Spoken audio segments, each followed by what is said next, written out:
Hello and welcome back to the Karma Stories podcast. I'm Rob and I hope you are having a wonderful day today. Today I have 4 stories for you from the Malicious Compliance subreddit.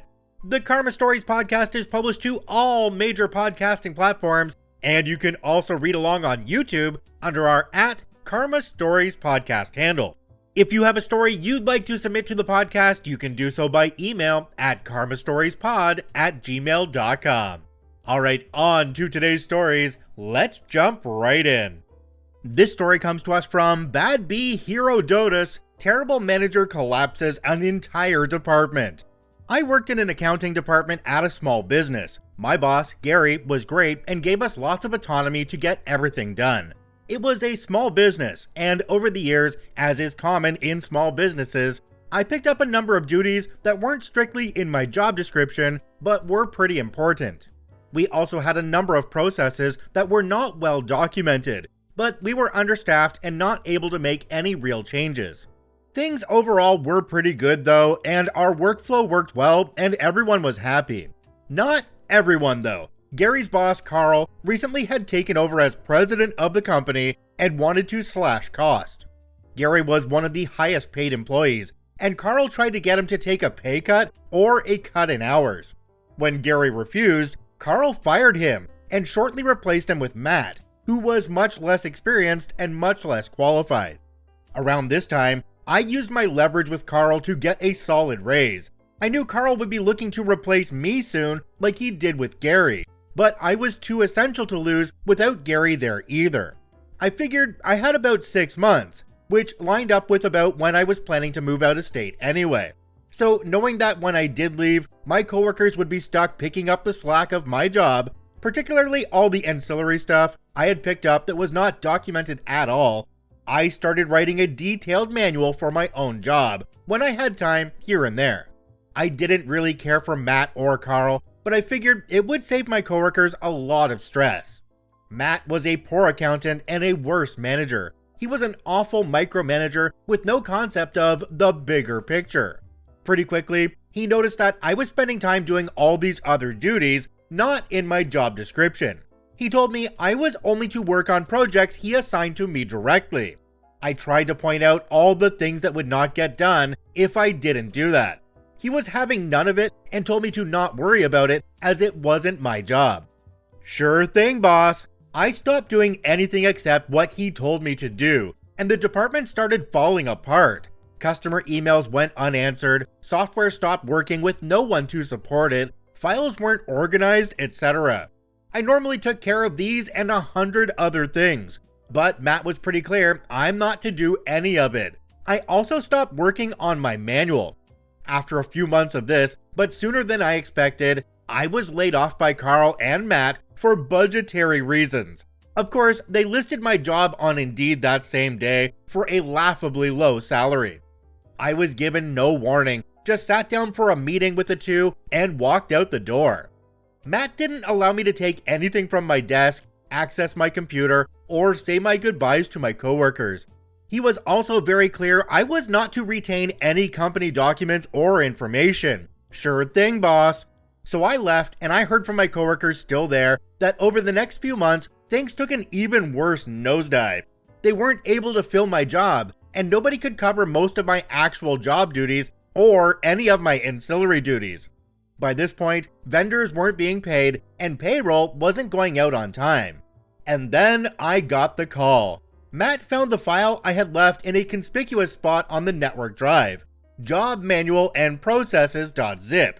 It was encrypted. What's in it? Oh, just a draft of all my job duties and everything I was responsible for that I worked on during downtime. Why was it even encrypted? Well, it had a bunch of confidential data and passwords in it, boss. What's the password? Sorry, boss, I don't know. I didn't retain it after leaving, but it's in my files. In reality, since it wasn't finished, the manual wasn't going to be some panacea for all the company's problems, but I had padded it with a lot of images, so I imagine the file size was pretty attractive, and the password was indeed in my files. If Matt cared to look, he'd find an unlabeled sticky note with a nondescript string of letters and numbers in a random folder in one of my 24 filing cabinets. as an epilogue, about 3 months after I talked to Matt, Carl fired him after discovering what a disaster the department had become. My coworkers both left around the same time for better opportunities. Carl's still been unable to fill any of these jobs after almost 18 months, so the entire accounting department is staffed by contractors and consultants, who I am sure are costing the company a fortune. I heard the board is looking for a change in company presidents. Okay, so it's too bad that OP's moving away from the area within 6 months because they should have applied to be the company president. That would have been absolutely epic. Could you imagine the look on Carl's face the day they were replaced by OP, who is somebody that they previously let go? That would be epic. Now, the part of me that really loves revenge thinks that this file that was left on the computer by OP could have been something to smack them back once they finally got the password for it. Just imagine this. They spend all this time going through all of OP's stuff. They finally figure out that that piece of paper with the random numbers and letters is the actual password for this file. Then they open the file, the job manual and processes, and all it says inside it is whatever Matt assigns me, and then has a whole bunch of pictures of middle fingers. Come on, that would be great. This story comes to us from Semi-Teen-Up. That time a boss killed his own company. This is my dad's story, but he's not into Reddit. My dad is a hard worker. This happened about 15 years ago. Worked for a company that fixed and rented heavy equipment. Backhoes, scissor lifts, steamrollers, forklifts, etc. His boss, the CEO of the company, whom he reported to directly, was a middle-aged Italian guy whose grasp of English was tenuous at best. He understood what people were saying, but had trouble communicating his own intentions back clearly. On the other hand, my dad had zero grasp of Italian, but spoke perfect English. However, he was a solid mechanic who would go on to make the machine bay of this company something approaching a Sherman production line a la 1943. Crap got done. And even though he didn't always understand what the boss wanted him to do, he just focused on the reason he was hired. Manage the repair bay, hire new mechanics, train new hires, and off-site on-call repairs. Well, boss guy gets it in his head that my dad is going to replace him as the leader of the company, because he's much better liked, speaks perfect English in an English-speaking country, and has basically all the department heads coming to him for help, even though he's technically only in charge of the repair bay.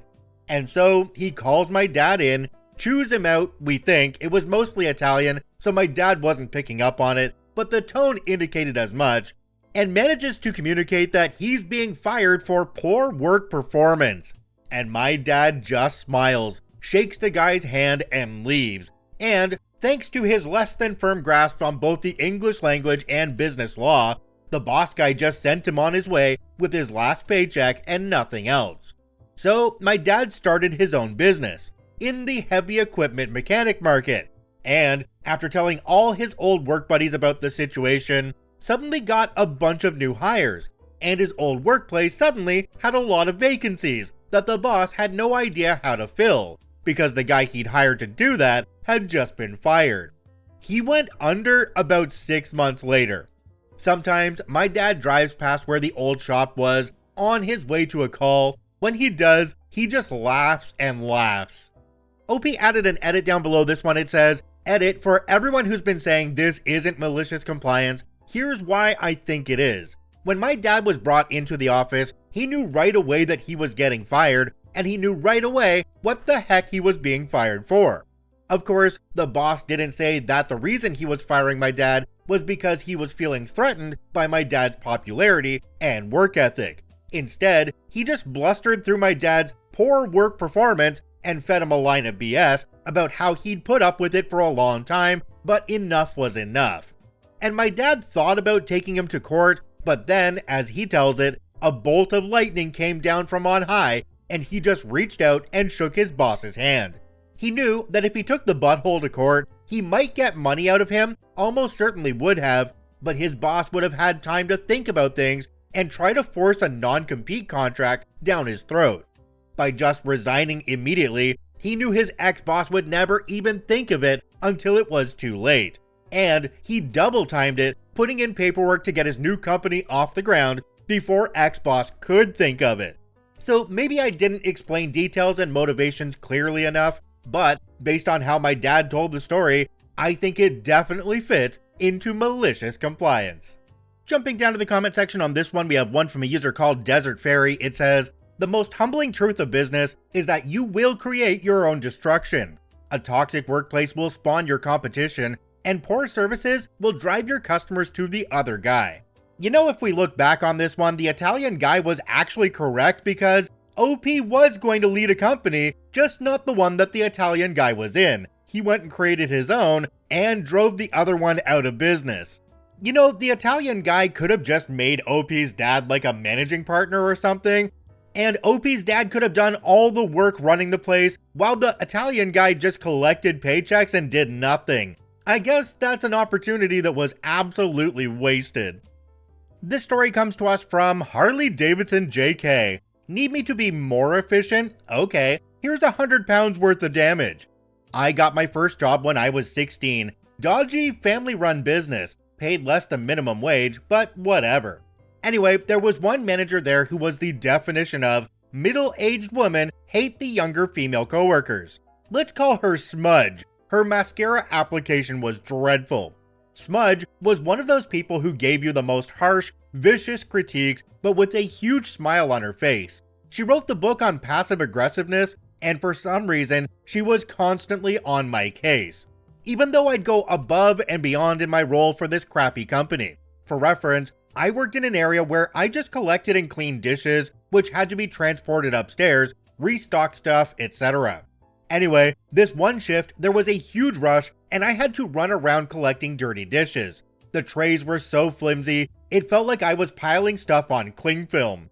So I couldn't stack as much as Smudge wanted me to, even though I was still way overstacking dishes. OP, you need to be more efficient and stack the cups and plates way more than this. This is just lazy. And pointed to my tray that was about to give way in my tiny 16-year-old girl arms. No problem. I got a new clean tray and went to the downstairs section, which was still heaving with dishes, even though I'd made several trips already. But orders are orders. I piled 2 stacks of 10 ceramic plates, 4 thick round mugs, 4 tall slender mugs, and 7 tiny espresso mugs. The tray honestly felt like it was going to break, but efficiency is key, so I used all my strength to lift it up and began walking up the stairs, littered in rubbish because nobody did their jobs. What do you know? I trip on a wet wipe and couldn't hold the weight of the tray, so all those dishes fell and 10 plates smashed. 7 mugs got chipped, but I had to keep pushing up the stairs because efficiency. Told Smudge what happened and she panics and asks, "Why did you stack that many?" I was doing what you said. Next day, there was a meeting about not pushing past your limits. OP, I sincerely hope that during that meeting, you stared Smudge in the eyes the whole time. Maybe even vocally bring up that Smudge is the one that told you to carry more stuff and you were just doing what you're told. Beyond that, maybe making an anonymous tip to OSHA in this case would be a good idea because of all the stuff that was being left on the stairs. That is definitely a safety hazard. And part of me is thinking, if they don't clean up the stairs, are they actually cleaning up the kitchen where they're making the food and drinks that go onto these plates and cups that you're clearing up? Ugh, nasty. This story comes to us from HungryAd2461. Boss agrees with secretary that I am not the office manager, so I stopped managing the office.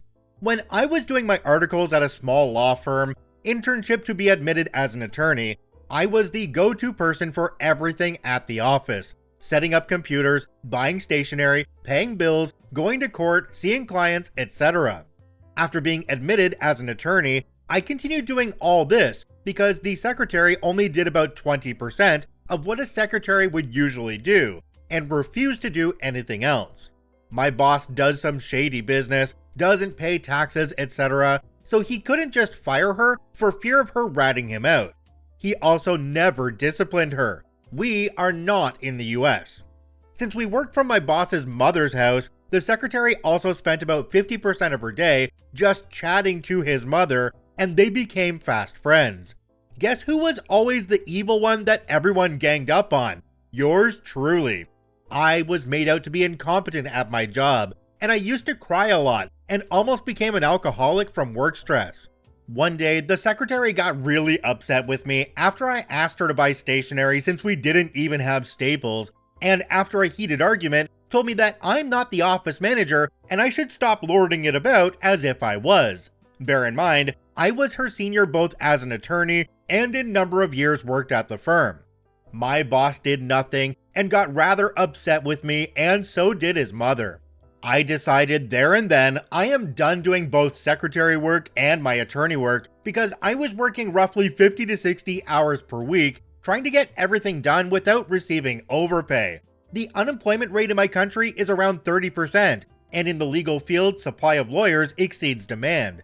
She knew this and my boss knew this, but no one cared that I was basically working myself into an early grave. Cue malicious compliance. If everyone agrees that I am not the office manager, then I will stop managing the flow of the office and only do my attorney work. I stop paying the bills, buying the stationery, reminding my boss of important meetings, etc. Within 2 weeks, the electricity was cut off for 10 days because it wasn't paid, and my boss's elderly mother and the rest of his family had no electricity. We could not work for those 10 days. Once the electricity went on, the phone lines were cut because of non-payment. We could again not work. The post piled up, there were no stationery. We couldn't do service of court documents because our service providers cut us off. It went on for weeks. I simply worked around the issues and sorted my life out. One example, when the Wi-Fi was off, I used my cell phone to hotspot my laptop without telling anyone. In the end, my boss and his mother begged me to do what I used to do, but I refused. Since I was focusing more on my actual work, my fees increased and my pay increased as well. Shortly thereafter, I moved away from that office to our secondary office and worked alongside lovely colleagues who all did what they got paid to do. I have been at this new office, same firm, just a different location, for the last 2 years. Jumping down to the comment section on this one, we have one from a deleted account. It says, "Great lesson. Overachieving just enables other people to be bad at and not do their jobs. Draw clear lines and stick to them. Everyone is better off." Another commenter down below called Automatic Bookkeeper said, "Well done. I am also a lawyer in a country with articling. I was lucky to article with a vulnerable firm. But even in that experience, we had to do ridiculous things. Secretaries love to use us as lackeys rather than arrange the billing for couriers, etc. A group of us tracked our time spent on secretarial and courier services, and the top brass lost their crap at how much time we were donating to jobs that were not billing legal work. Anyone who knows anything about the legal business knows that lawyers need to spend their time billing." OP responded to this one and said, "Yes, because I literally lost out on a bigger income trying to do it all. They should really teach these things to us." Does anybody else find it odd that OP's working at a law firm that's big enough to have multiple offices, but one of those offices is run out of the boss's mom's house? What's up with that? Also, when I see somebody say that working 50 to 60 hours a week is working themselves to death, tell me again how you're not from North America. If you enjoy daily Reddit stories, I encourage you to follow and add us to your favorites on whichever podcasting platform you enjoy the most. And if you're watching and listening on YouTube, please hit that subscribe button and drop a like on the video. It really helps us out. I thank you for watching and listening. I hope you have a wonderful day, and we'll see you tomorrow.